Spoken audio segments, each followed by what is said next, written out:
Chemistry chapter number 11 sources of the organic compounds. बेटा organic compounds जो हैं उनको नेचुरली हम लोग एनिमल और प्लांट्स की बॉडी से हासिल करते हैं। जैसे कि हम लोग जानते हैं कि पहले स्टार्ट में जो है वो सिर्फ ऑर्गेनिक कंपाउंड्स को नेचुरली ही हासिल किया जाता था, लेकिन आजकल जो है वो उनको हम लोग लेबॉर्ट्रीज़ के अंदर भी बना रहे हैं। तो इसके सारे के सारे हम लोग बेटा सोर्सेज पढ़ेंगे, नेचुरल भी और आर्टिफिशियल भी। सबसे पहले हम लोग नेचुरल सोर्सेज की बात करते हैं। तो नेचुरल सोर्सेज की बात करें बेटा तो एनिमल के जो हैं वो दो सोर्सेज हैं, एनिमल्स एंड प्लांट्स। ठीक है, ऑर्गेनिक कंपाउंड्स हैं उनके दो सोर्सेज हैं, एनिमल्स एंड प्लांट्स। एनिमल्स हैं बेटा वो बेसिकली उनकी बॉडी के अंदर जो है वो प्रोटीन्स और फैट्स की फार्मेशन होती है। प्रोटीन्स में एग्स हैं, मटन है, चिकन है, बीफ है, फ़िश है, ये सारे के सारे ऑर्गेनिक कंपाउंड्स हैं वो हम लोग एनिमल से हासिल करते हैं। इसी तरह से फ़ैट और ऑयल्स के अंदर से बेटा मिल्क, बटर और चीज़ वगैरह जो है वो हासिल किया जाता है। उसके बाद बेटा बात करें प्लांट्स की, तो प्लांट्स जो हैं उनसे हम लोग दो तरह के प्लांट्स हैं हम लोग जो है वो ऑर्गेनिक कंपाउंड्स लेते हैं बेटा। एक लाइव प्लांट से और दूसरा जो है वो डेड प्लांट से। लाइव प्लांट्स की बात करें तो उनकी बॉडी से हम लोग जो है वो कार्बोहाइड्रेट्स हासिल करते हैं बेटा, in the form of wheat, maize, potatoes, barley, rice etcetera. Protein उनकी बॉडी से हासिल करते हैं in the form of pulses and beans.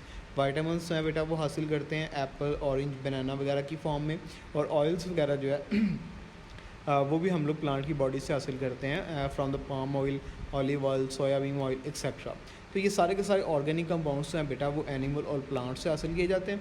और उसके बाद फिर उसने बताया बेटा कि आज से लाखों करोड़ों साल पहले जो प्लांट्स हैं वो मर गए थे, वो ज़मीन के नीचे दफन हो गए। तो ज़मीन के टेम्परेचर और प्रेशर की वजह से उनकी बॉडी जो है वो कोल में, पेट्रोलियम में और नेचुरल गैस में कन्वर्ट हो गई।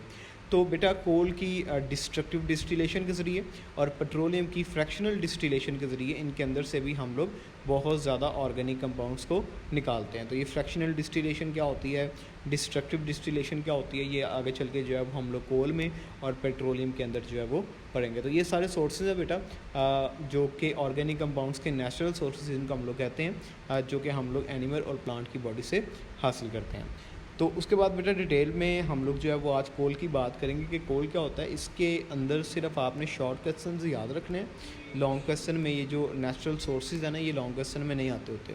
ठीक है, तो हम लोग इनके अंदर से सिर्फ जो है वो शॉर्ट क्वेश्चन ही याद रखेंगे। तो पहले बेटा कोल की डेफिनेशन है कि coal is a blackish complex mixture of the compounds of the carbon, hydrogen and oxygen. It is also contain the small amount of the nitrogen and sulfur compounds. ठीक है, ये कोल की प्रॉपर डेफिनेशन है कि ये black colour का एक complex सा मिक्सचर होता है। इसमें कार्बन, हाइड्रोजन और ऑक्सीजन जो है ये बेसिकली ये तीन चीज़ें पाई जाती हैं और उसके साथ साथ जो है वो नाइट्रोजन और सल्फर भी पाई जाती है। ठीक है बेटा, उसके बाद जी coal was found by the decomposition of the dead plants buried under the earth crust million of years ago. ठीक है, लाखों करोड़ों साल पहले जो प्लांट्स हैं वो मर गए थे, उनकी बॉडी ज़मीन में दफन हो गई।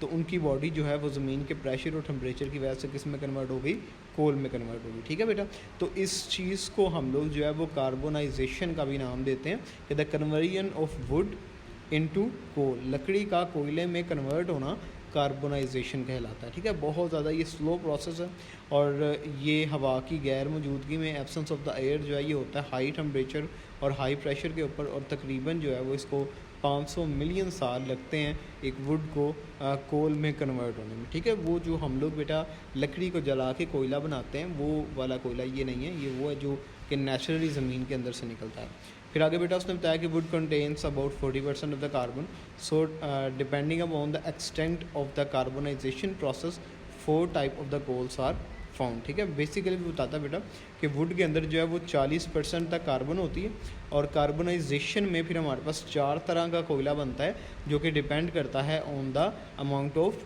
कार्बन की अमाउंट के ऊपर। ठीक है, तो इस चीज़ को हम लोग जो है वो देख लेते हैं इसके अंदर, इस टेबल के अंदर कि देखें बेटा यहाँ बताया गया है कि there are 4 types of the coal. First one is the peat, lignite, bituminous coal and anthracite. जो पीट है बेटा इसमें 60% तक कार्बन होता है और ये एक इन्फीरियर क्वांटिटी है, बहुत हल्की क्वांटिटी है। कार्बन जितनी ज़्यादा होगी बेटा कोयला वो उतना ही अच्छा होगा।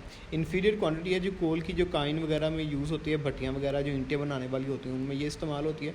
लिग्नाइट जो है बेटा ये एक सॉफ्ट कोल होता है और ये थर्मल पावर स्टेशन में यूज़ होता है। जो बिटुमिनस कोल है बेटा ये कॉमनली जो है ये कॉमन वैरायटी है कोल की और यूज़ होता है जी हाउस होल्ड कोल जो हम लोग घरों में आमतौर पर इस्तेमाल करते हैं। ठीक है, बारबेक्यू वगैरह में भी जो इस्तेमाल करते हैं वो भी यही होता है। फिर एंथ्रासाइड के बारे में बताता है बेटा, इसमें 90% तक कार्बन होती है और ये एक सुपीरियर क्वालिटी है जी हार्ड कोल की, that is use in the industries. ठीक है, ये भी इंडस्ट्रीज़ के अंदर यूज़ करवाया जाता है। Coal has become a major source of the organic compounds because of the destructive distillation. बेटा डिस्ट्रक्टिव डिस्टिलेशन के ज़रिए हम लोग इसके अंदर से बहुत ज़्यादा ऑर्गेनिक कंपाउंड्स को निकालते हैं। अब डिस्ट्रक्टिव डिस्टिलेशन की डेफिनेशन मैं पढ़ने लगा हूँ, अच्छी तरह से आप इसको जो है वो याद कर लीजिएगा कि destructive distillation the strong heating of the coal in the absence of air is called destructive distillation. ठीक है, कि कोयले को या कोयले की जगह आप लोग लगा लीजिएगा solid material, solid organic compound. ठीक है, सॉलिड ऑर्गेनिक कंपाउंड को हम लोग स्ट्रॉन्गली हीट करते हैं in the absence of air, और मुख्तलिफ बॉइलिंग पॉइंट्स पे मुख्तलिफ चीज़ें जो हैं वो उस कोयले के अंदर से अलहदा होती जाती हैं। ठीक है, जिसका बॉइलिंग पॉइंट कम होगा वो जल्दी अलहदा हो जाएगा। जैसे जैसे हम लोग हीट इंक्रीज़ करते जाएंगे, जिस चीज़ का भी बॉइलिंग पॉइंट आता जाएगा बेटा वो कोयले के अंदर से कोल के अंदर से जो है वो अलहदा होती जाएगी। ठीक है, as we know coal contains elements like carbon, hydrogen, oxygen, nitrogen and sulphur, so the destructive distillation of the coal provides a large number of the organic compounds along with a few inorganic compounds. तो यहाँ तक बेटा अभी हम लोग रखते हैं। अब कोयले के अंदर से डिस्ट्रक्टिव डिस्टिलेशन के ज़रिए हम लोग क्या कुछ निकाल सकते हैं, ये इंशाल्लाह जो है वो फिर नेक्स्ट जो है वो डिस्कस करेंगे। इसमें जितने भी इंपॉर्टेंट शॉर्ट क्वेश्चंस हैं वो आपने अच्छी तरह से याद रखें। कार्बोनाइजेशन क्या है, ये वाला जो टेबल है बेटा ये भी आपने याद रखना है, और उसके बाद कोयले की प्रॉपर डेफिनेशन और बाकी अच्छी तरह से जो है वो MCQs के लिए पढ़ लीजिएगा।